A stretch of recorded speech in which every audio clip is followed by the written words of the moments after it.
এদেশের মানুষ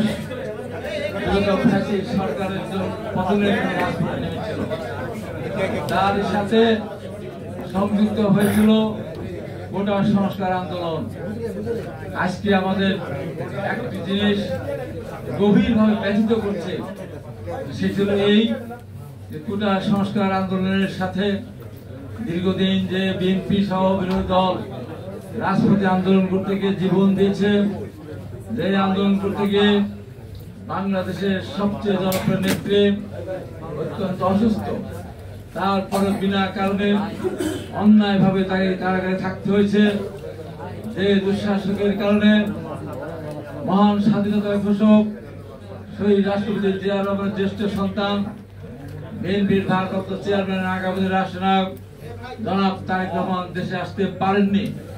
এরকম হাজার হাজার ঘটনার মধ্য দিয়ে রুদ্ধ গতিতে মানুষের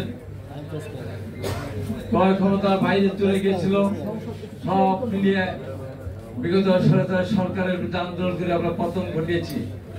আজকে যে ঐক্যবদ্ধভাবে যে আন্দোলন হলো, সেই আন্দোলনের পর আজকে অনেকে কথা বলেন